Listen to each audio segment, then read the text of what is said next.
Hi everyone, welcome to our channel. Let's learn daily. இந்த video என்ன பார்க்க போகிறோம் அப்படின்னா half yearly ஸ்டார்ட் ஆக போகிறதுனால அதுக்குரிய ரிவிஷன் டைம் டேபிள் போட்டிருக்கோம். ஸோ 10, 11, 12 3 கிளாஸஸ்க்குமே போட்டிருக்கோம்.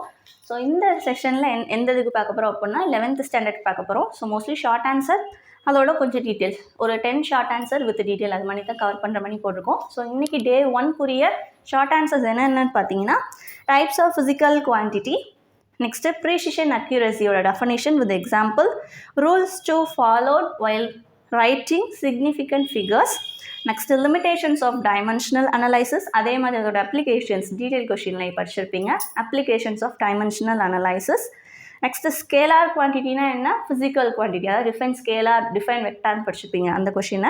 next what is scalar product and what is vector product of two vectors, and next question, how will you prove that two vectors are mutually orthogonal to each other, and next question, define angular velocity and displacement. Angular displacement appala difference between angular velocity and angular displacement and the question.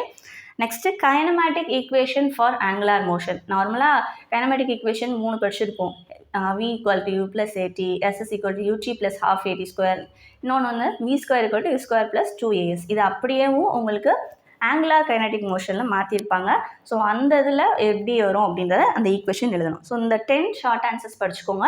இது போக detail questions சொல்கிறேன். ஒரு 4 detail questions இல்லைனா 5 detail questions தான் இருக்கும். அதையும் சேர்த்து cover பண்ணிக்கோங்க. ஃபஸ்ட்டு கொஷின் என்னென்னா types of error. Systematic error மட்டும் ஸ்பெசிஃபிக்காக பார்த்துக்கோங்க. அதை மட்டும் தனியாக கேட்கறக்கும் நிறையா சான்சஸ் இருக்குது. அது போக கிராஸ் எரரும் ரேண்டம் எரரும் 2 மார்க் இல்லைனா 3 மார்க்கில் தனியாக கேட்பாங்க. Next one principle of homogeneity அப்படின்னா என்ன, அதில் அதோட அப்ளிகேஷன்ஸ்னு சொல்லி 3 பாயிண்ட்ஸ் வந்து எக்ஸாம்பிளோட படிச்சிருப்பீங்க. அந்த கொஷின் பார்த்துக்கோங்க. Next one propagation of error for addition and multiplication. இந்த 3 ஃபர்ஸ்ட் லெசனில் நீங்கள் பார்க்க வேண்டியது. அது போக இன்னும் ஒரு கொஷின் அதில் இருக்குது. ஸோ அந்த கொஷின் என்ன அப்படின்னா ரேடார் மெத்தடு படிச்சிருப்பீங்க, ட்ரையாங்குலர் மெத்தட். ஸோ இந்த 2 கொஷின். ஸோ அப்போ மொத்தம் 4 question. Types of error, next one propagation of error, and next one principle of homogeneity, and next one radar method and triangulation method. இந்த 4 டீட்டெயிலும் இந்த செஷனில் நீங்கள் கவர் பண்ணிக்கோங்க. டெய்லி ஒரு லெசனுக்குரிய இருக்க இம்பார்ட்டன்ட் டீட்டெயில் மட்டும் சொல்கிறோம். அதை மட்டும் மோஸ்ட்லி கவர் பண்ணுற மாதிரி பார்த்துக்கோங்க.